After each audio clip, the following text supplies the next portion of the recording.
pada video part sebelumnya. Ini cakep ya. Pas kalau ke Bali gitu, dia berubah. Aduh.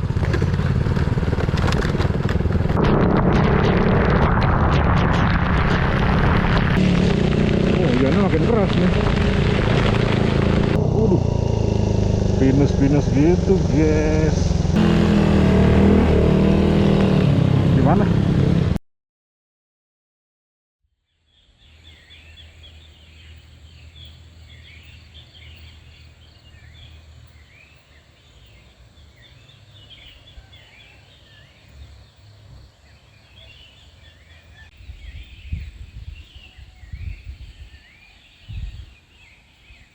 Pukul 5 lewat sedikit, saya pun terjaga dari tidur nyenyak. Seolah mata saya langsung terbuka saat energi di tubuh sudah terisi penuh kembali. Wow, benar-benar istirahat yang spektakuler jika dibandingkan dengan bermalam di Dieng. Dan semakin tinggi matahari di horizon, kami pun tersadar jika pondok kami ternyata tepat menghadap ke arah timur, di mana matahari bersinar terik langsung ke arah muka pondok. Momen ini langsung kami manfaatkan dengan sigap untuk menjemur semua barang-barang kami yang pagi itu masih basah kuyup. Jaket, celana, helm, sepatu, kaos kaki, sarung tangan, tas, dompet, dan bahkan lembaran buku manual intercom pun kami jajarkan rapih menghadap matahari. Kami menggunakan setiap permukaan yang bisa dimanfaatkan untuk meletakkan semua barang. Semua dijemur, semua harus kering kerontang sebelum kami berangkat. Ibaratnya, ini adalah operasi pengeringan massal yang harus sukses sebelum kami melanjutkan perjalanan pulang. SKJ pagi om. Tet tenet tet tenet tenet tenet tenet tet tenet tenet tet tenet tet tenet tenet.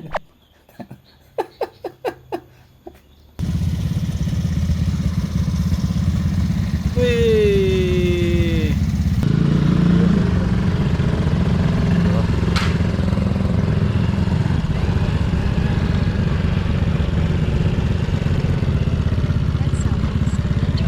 Ngambil KTP.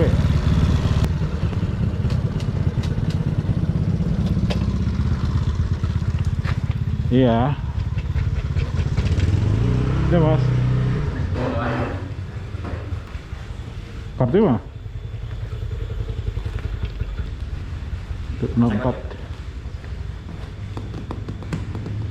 Terima kasih Pak. Terima kasih banyak ya mas. Iya, sama-sama Pak.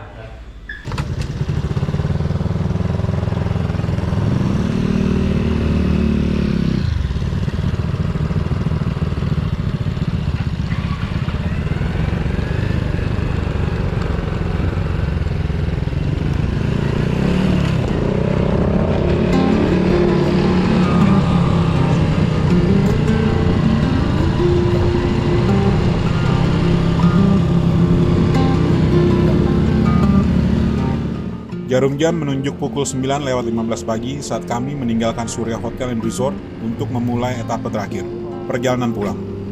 Jika sebelumnya kedatangan kami disambut oleh siluet-siluet misterius pegunungan dan kerlip lampu di jauhan yang hanya bisa kami terka-terka, pagi ini Batu Raden seolah menarik tirai kebesarannya. Di bawah sinar matahari yang hangat, Batu Raden akhirnya memamerkan pesonanya yang syahdu dan menawan. Hawa sejuknya yang menyelinap melalui sela-sela jaket menemani kami menikmati panorama pohon-pohon tinggi dan besar, sebuah kemewahan visual yang mustahil ditemui di antara hutan beton Jakarta. Diam-diam saya berjanji dalam hati untuk kembali lagi suatu saat nanti. Oh ya, halo semuanya, salam sejahtera bagi kita semua. Semoga kalian semua saat ini dalam kondisi sehat dan tidak berkurangan. Dan bagi kalian yang sedang tidak sehat, semoga kalian diberikan kesembuhan oleh Tuhan Yang Maha Esa dan dicukupkan rezekinya. Amin. Selamat datang di episode final dari video seri Dieng ini. Kalau kalian tiba-tiba mendarat di video ini dan merasa seperti turis yang salah ambil jalur, jangan panik, anggap saja ini spoiler. Untuk menikmati kebingungan kami secara kronologis, episode 1 dan 2 bisa langsung kalian klik di pojok kanan atas. Kami juga mau bilang terima kasih super untuk kalian yang sudah nonton dan meramaikan kolom komentar di video-video sebelumnya. Kalian kece. Semoga video finale ini bisa jadi teman ngopi atau teman istirahat kalian yang berarti.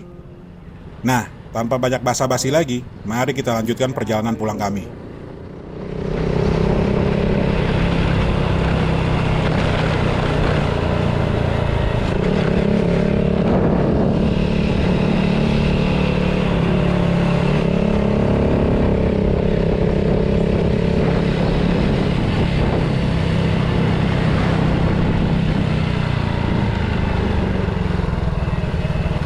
sama yang itu ya, knalpot.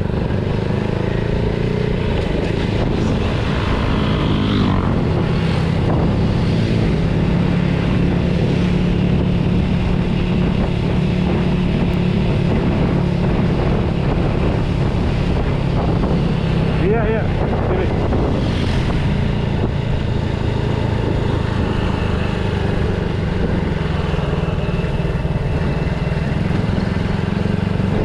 Tapi masih enakan sih ini sih, karena masih sepi kali Pak. Puncak kan udah penuh banget ya.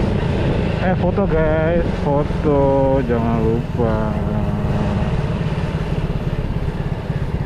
Nih.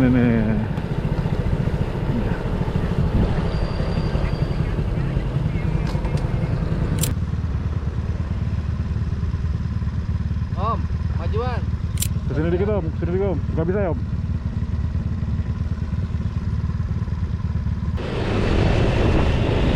Setelah sesi foto wajib di Tugu Bundaran Terminal Baturaden, kami mulai meluncur menuruni bukit.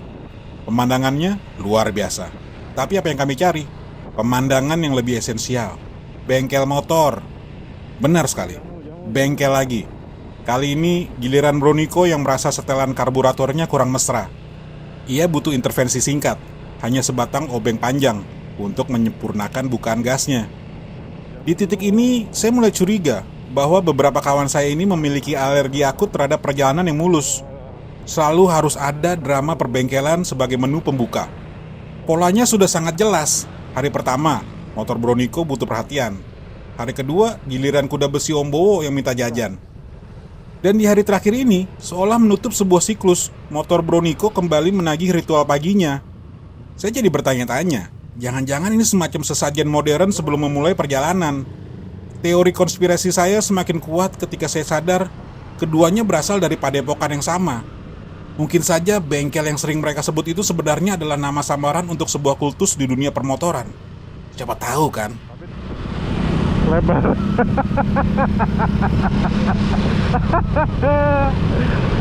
Pendek sih tapi lebar. Weh. Lo. Ceweknya masih montir tuh.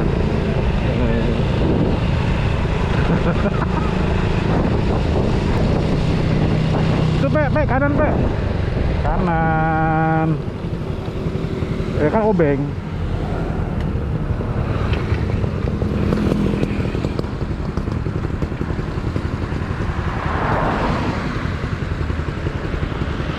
Depan ada lagi Pe.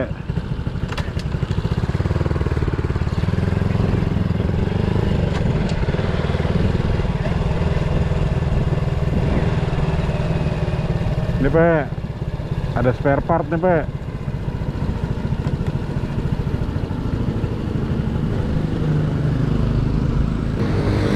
Bengkel Kartika.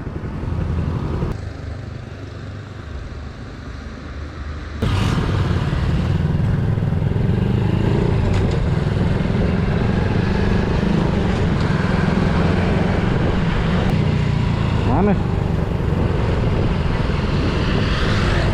Udah, gue tunggu di Alfa ya. Udah cerita dulu.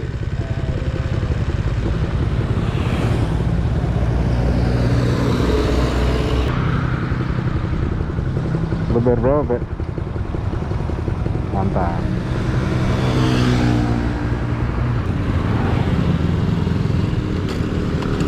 Gak jadi beli rokok om. Ada bis.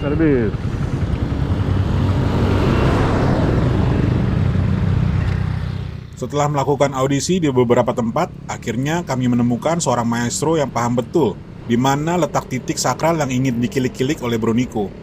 Setelah persembahan kepada Dewa Karburator selesai ditunaikan, barulah kami benar-benar siap memulai etapa terakhir.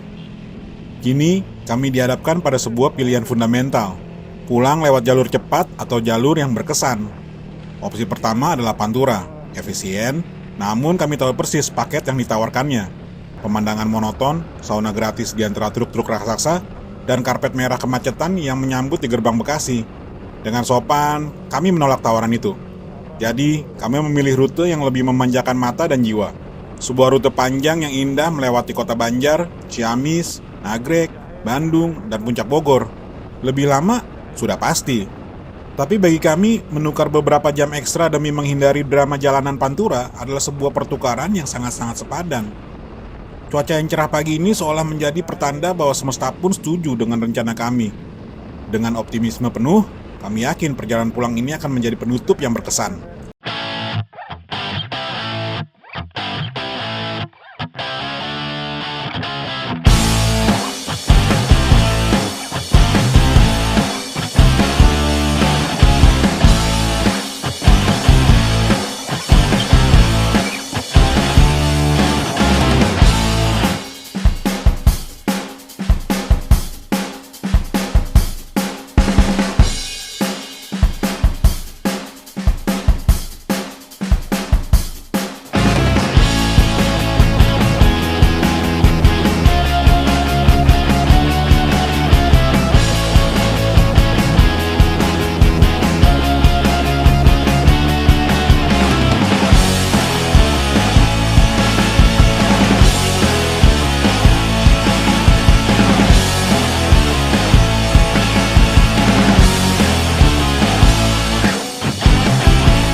Sebenarnya ngasih isi sekarang, Pe. Daripada ntar ribet nyari-nyari lagi.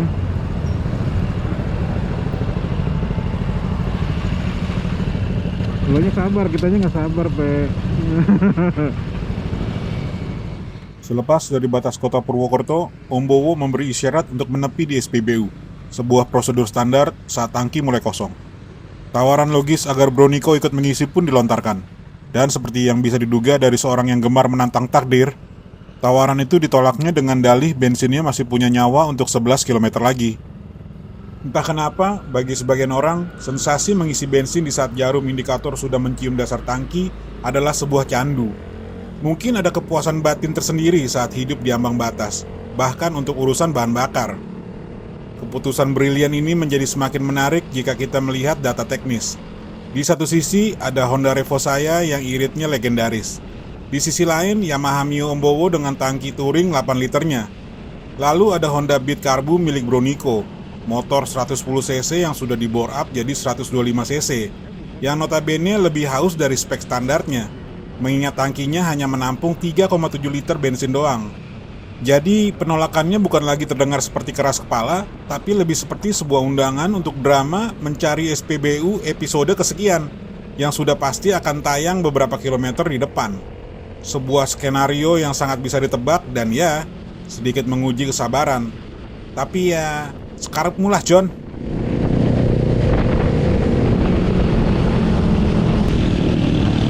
Kita kiri ya?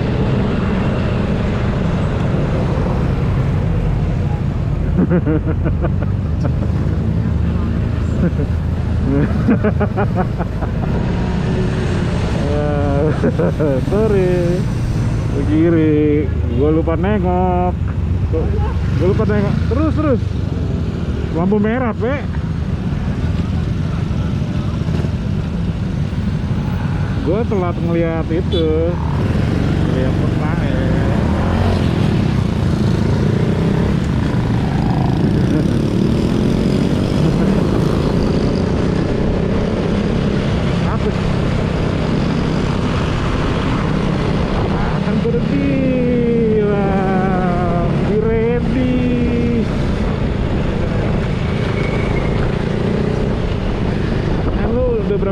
jangan sama gue, Pe.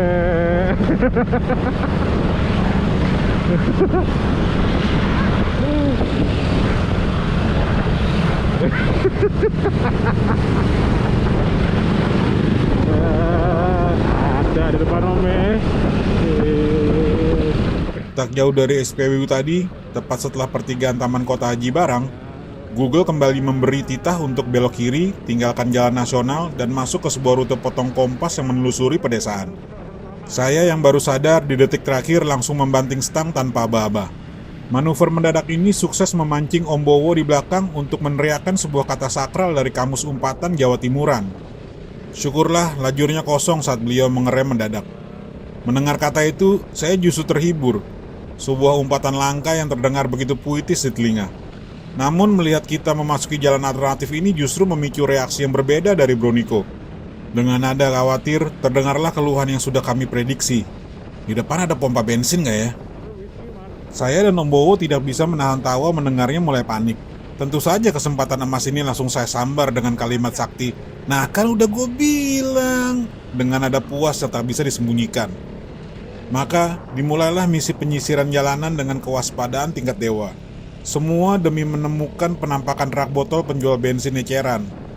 Puncak komedi terjadi saat dia, dalam kondisi darurat bahan bakar, justru dengan angkuh menolak jenis Pertamax. Dia bersikeras melanjutkan pencarian demi Pertalite. Padahal, kalau mau sedikit melek aturan, menjual Pertalite eceran itu sendiri sudah area abu-abu secara legalitas. Dugaan saya, kalkulator di kepalanya tetap bekerja prima. Dia sadar betul harga Pertamax eceran akan jauh lebih mencekik dompet dibanding di SPBU. Ya sudah, tidak apa-apa. Kepanikannya yang dibalut prinsip irit yang salah tempat itu toh menjadi hiburan gratis yang menyegarkan. Nah, itu kanan ada lagi nih, kanan. Itu kanan ada lagi tuh.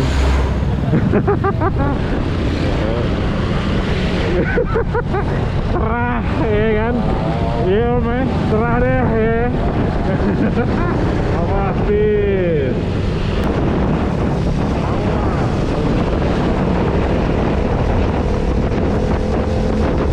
Nah itu ada tuh Pertamina kiri. Gak mau itu.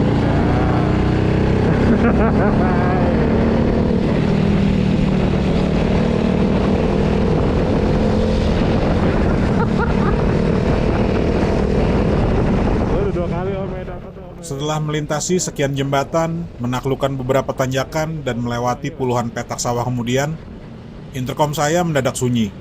Sebuah lirikan cepat ke kaca spion terlihat jika Om Bowo masih aman mengekor di belakang. Seketika itu saya paham, masalahnya bukan pada kami berdua, melainkan pada Bro Niko yang dalam formasi ini bertugas sebagai jembatan penghubung antara interkom saya dan Om Bowo. Diagnosisnya cuma satu, sang jembatan utama pasti tertinggal jauh di belakang. Apakah mogok? Apakah perlu di-stut? Kita orang ngerti. Kita pun segera menepi dan memutar balik, memulai misi pencarian anggota yang hilang kontak. Nopek mana Om? Mogok jangan-jangan Om.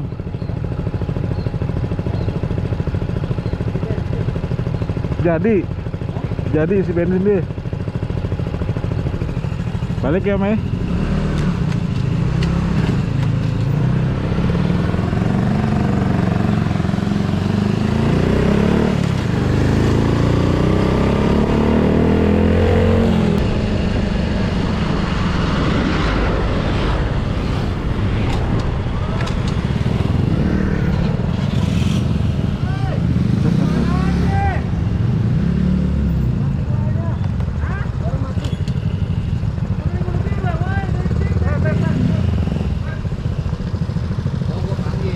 Manggil we. Benar saja dugaan saya. Akhirnya ia menyerah pada idealismenya dan memilih untuk berpikir rasional. Sebuah momen pencerahan yang membuat saya lega karena ternyata teman saya ini tidak babal-babal amat. Padahal rentetan kalimat ledekan sudah tersusun rapi di kepala. Siap ditembakkan begitu mesin motornya mati. Syukurlah atau sayangnya amunisi itu tidak perlu digunakan. Kami pun tanpa perlu berkata-kata untuk tidak mengungkit lagi kekonyolan barusan dan kembali menikmati perjalanan dalam berdamai. Ya, kedamaian untuk 100 km ke depan, setidaknya. Ya, Om ya.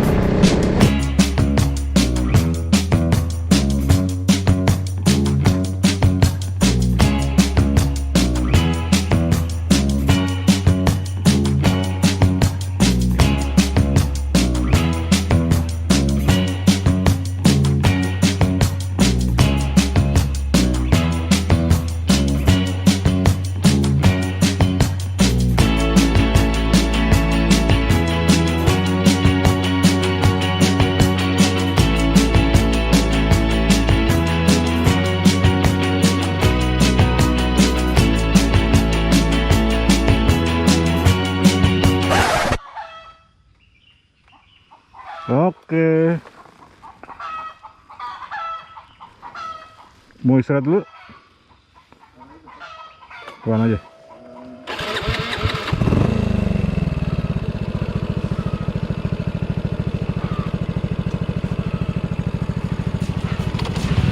Yuk, udah.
Provinsi. Ya bukan. Oh depan provinsi. Nasional. Wah, mulai. Setelah berliku menembus jalan pedesaan nan sunyi sepanjang 19 km, bak sebuah pelarian dari hiruk-pikuk dunia, kami akhirnya dihempaskan kembali ke pangkuan jalan nasional. Sebuah arteri utama yang membelah Jawa menuju ambang batas provinsi, gerbang menuju Jawa Barat, dan salam perpisahan bagi Jawa Tengah. Begitu roda menyentuh aspal yang lebar dan ramai oleh deru mesin mobil serta raungan truk-truk pengangkut barang, kewaspadaan kami seketika melonjak. Sensasi damai dari jalan pintas yang tenang sirna ditelan kegarangan jalan raya ini yang untungnya cukup sepi dan santai. Ironisnya, keleluasaan jalan yang membentang luas justru berkolaborasi dengan langkanya pepohonan rindang, menciptakan penghangat kecil di bawah terik matahari yang tepat di atas kepala. Gerah tak tertahankan. Kerongkongan terasa kering kerontang, seolah baru saja makan kerupuk kulit sekarung tanpa air. Andai saja punggung ini dilengkapi camelback yang diisi es koteng yang manis dan creamy membuai, atau es podeng, atau es cendol, bahkan es apa aja lah, asal dingin dan menyegarkan, asal jangan es mosi. Obrolan monolog tentang es-esan ini seolah menjadi kode alam bahwa sudah waktunya kami menepi, mengisi ulang energi sekaligus mengisi perut. Mengingat sudah hampir 3 jam kami berpacu sejak meninggalkan hotel di Baturaden. Sebuah keputusan krusial pun diambil. Tepat sebelum melintasi perbatasan Jawa Tengah, sekitar pukul 12.15, sebuah SPBU dengan warung makan tersembunyi di sudut belakang menjadi oase kami. Warung makan ini seolah desain ilahi. Tak hanya menyajikan hidangan lezat dan murah, tetapi juga tikar-tikar lesehan yang menggiurkan. Berhubung tak ada satupun pengunjung lain yang terlihat, dan setelah mendapat restu dari sang pemilik, selesai makan, kami pun bergegas menghamburkan diri, meluruskan pinggang yang sudah protes minta istirahat. Momen sakral ini bagi saya adalah kesempatan emas untuk menjalankan ritual charging massal. Segala macam gadget, powerbank hingga intercom. Maklum, perjalanan pulang masih tersisa sekitar 9-10 jam. Itu pun jika semesta mendukung tanpa drama. Sementara mereka terbuai mimpi, saya yang tak kunjung mengantuk memilih peran sebagai penjaga barang-barang sekaligus memuaskan dahaga dopamin saya dengan bergulir tanpa henti di timeline Instagram. Hidup ini memang penuh pilihan, bukan? A few moments later. Di sebelah kiri awannya gelap ya.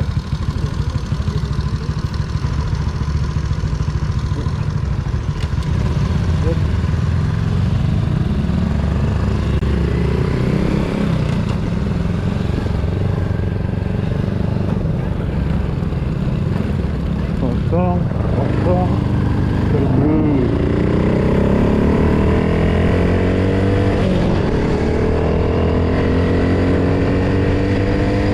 Waktu menunjukkan pukul 1:30 siang, saatnya melanjutkan opera perjalanan pulang ini. Perut kenyang, semangat kembali menyala, kami siap melibas sisa perjalanan. Namun, optimisme kami sepertinya terlalu pongah bagi semesta. Langit di timur yang tadinya menjadi sekutu, kini berbalik menjadi ancaman. Awan-awan kelabu mulai bergerombol, seolah berbisik, Kalian pikir bisa pulang semudah itu? seketika, mode santai kami berganti menjadi mode siaga 1. Tidak ada lagi menikmati pemandangan, yang ada hanyalah insting untuk lari dari kejaran hujan. Kami memacu motor, mengucapkan selamat tinggal terburu-buru pada Jawa Tengah dan berharap Jawa Barat menyambut kami dengan cuaca yang lebih ramah. Dengan tubuh yang segar pasca istirahat, target kami jelas, mencapai benteng pertahanan kota Bandung sebelum matahari terbenam. Sebuah kota yang kami bayangkan sebagai oase, tempat kami bisa memulihkan tenaga untuk etape terakhir. Mungkin sambil mendengarkan irama hujan dari balik jendela kafe yang nyaman. Semoga saja skenario indah inilah yang akan terjadi, bukan skenario kami basah kuyup di tengah jalan.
Perlombaan kami melawan awan di belakang terasa seperti sebuah kemenangan singkat.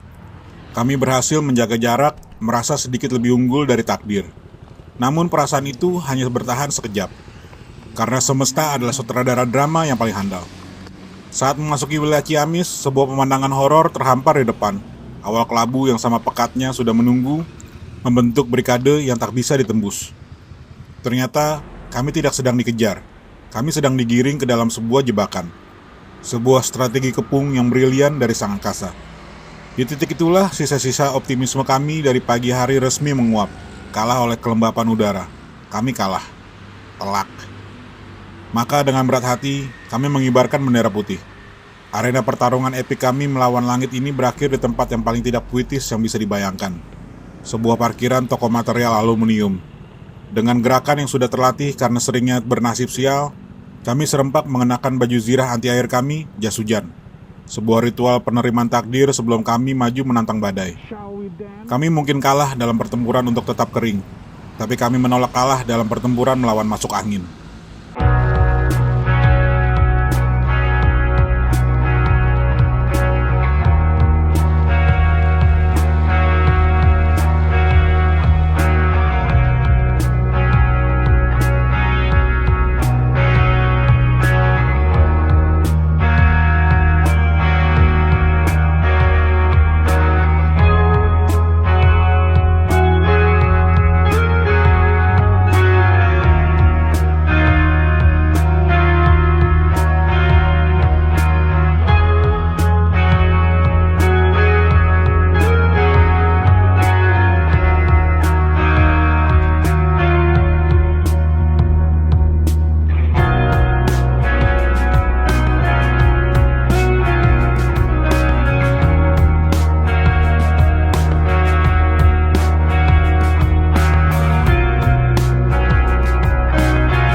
Memasuki gerbang Kabupaten Bandung pukul 4:30 sore, kami disambut oleh sisa-sisa pertempuran.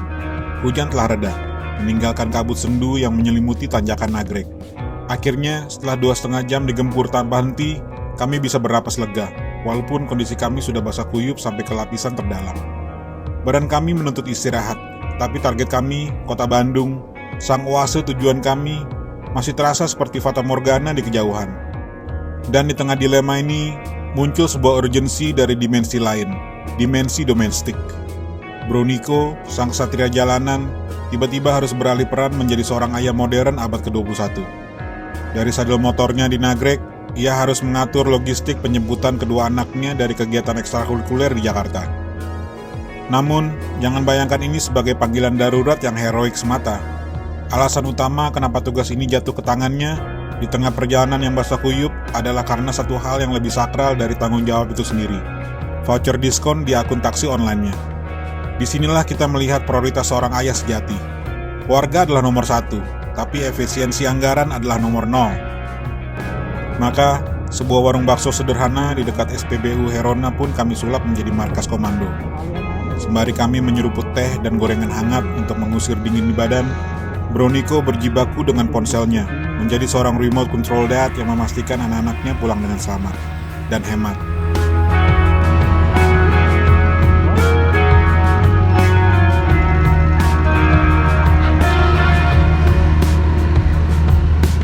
Pukul 6 petang, matahari telah menyerah, dan begitu pula kami. Rencana untuk beristirahat di Bandung kami batalkan. Mode perjalanan telah berubah dari menikmati menjadi bertahan hidup. Tujuan kami kini hanya satu, pulang secepatnya. Namun, seolah tidak rela kami pergi begitu saja, kota ini menyiapkan satu tantangan terakhir, sebuah final boss yang sesungguhnya. Gerimis yang menyambut kami tadi, kini berevolusi menjadi hujan deras yang membabi buta. Liar, padat, dan tak kenal ampun. Jalanan Soekarno-Hatta berubah menjadi sungai dan danau kecil, dan tentu saja, korban pertama dari serangan ini adalah sang protagonis kemalangan kami, Broniko. Motornya minum terlalu banyak air bah dan mati tepat di tengah arus. Kami yang berada di jalur cepat tidak dapat berhenti begitu saja dan tidak bisa berbuat apa-apa selain mendengar suaranya yang panik lewat intercom. Sebelum akhirnya signal itu mati. Hening, kami terpisah dalam kekacauan yang gelap. Berusaha pindah ke jalur lambat, saya baru bisa menepi jauh di depan, di sebuah tempat yang entah kenapa selalu menjadi latar adegan darurat kami, sebuah kedai makan. Kali ini, sebuah lapo BPK. Sepertinya takdir perjalanan kami memang tertulis di antara warung-warung. Syukurlah, Kombowo muncul tak lama kemudian. Dan seperti episode-episode sebelumnya, keberuntungan kami kembali di saat-saat terakhir. Kurang dari 5 menit, Broniko sudah menemukan kami. Motornya hidup kembali seolah tidak terjadi apa-apa. Kami ini seperti memang spesialis dalam mengundang bencana, sekaligus ahli dalam menemukan jalan keluar. Dengan kegelapan yang tak terkira, kami kembali menyatu dengan kekacauan, berjuang untuk keluar dari labirin Bandung dan Cimahi.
Badai hujan yang ganas akhirnya luluh saat kami mendekati Cirebon, menyisakan gerimis perpisahan.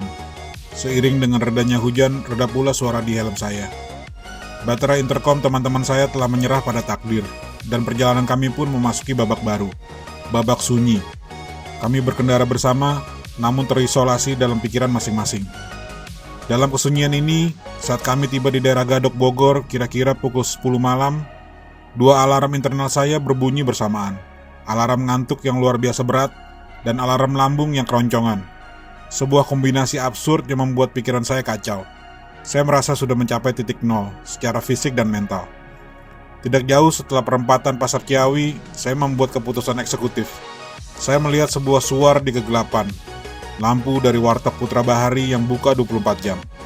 Kami berlabuh.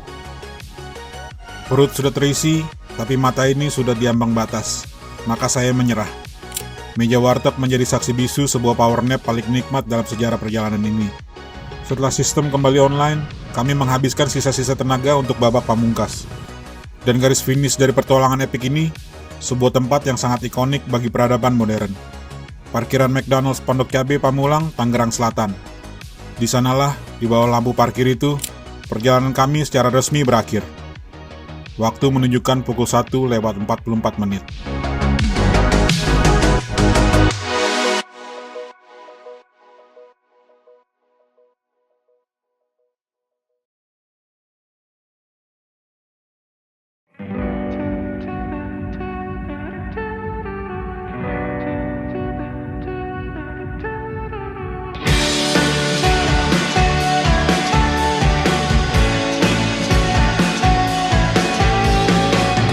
Got away, but it's getting colder outside. So don't forget to get your coat and never mind. Yeah, baby, I'll be fine. And I don't care if all we had was just a lie. Well, to be honest, I don't know if I was decent on the other side.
Still I try to find a way to share the blame. And everybody thinks that I have gone insane.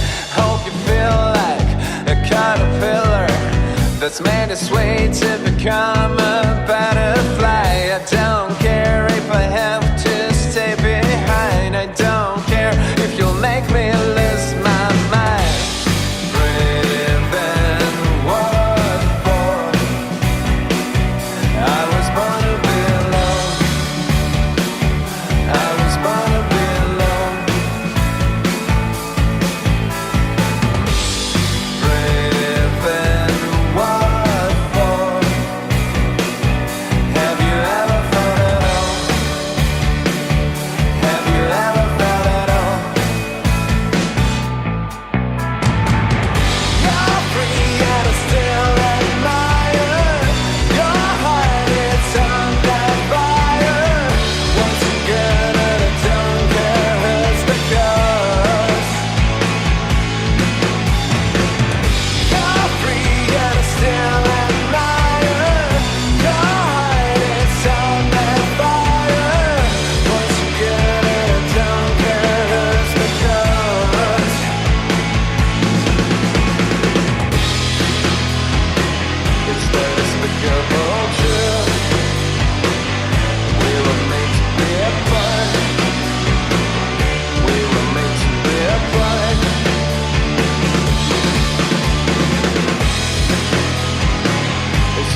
Dan begitulah akhir dari saga pertualangan Dieng kami. Untuk setiap dari kalian yang meluangkan waktu untuk menonton seri ini sampai tuntas, kami hanya bisa bilang terima kasih banyak. Kalian luar biasa. Semoga cerita kami bisa menjadi teman di kala senggang atau sekedar pengingat bahwa tidak semua perjalanan harus sempurna untuk jadi berkesan. Kalau kalian suka dengan format cerita seperti ini, bantu saya dengan menekan tombol like, dan yang terpenting, subscribe agar kita bisa bertemu lagi di pertualangan berikutnya. Tetap berkendara dengan aman, dan jangan lupa siapkan jas hujan kalian di motor.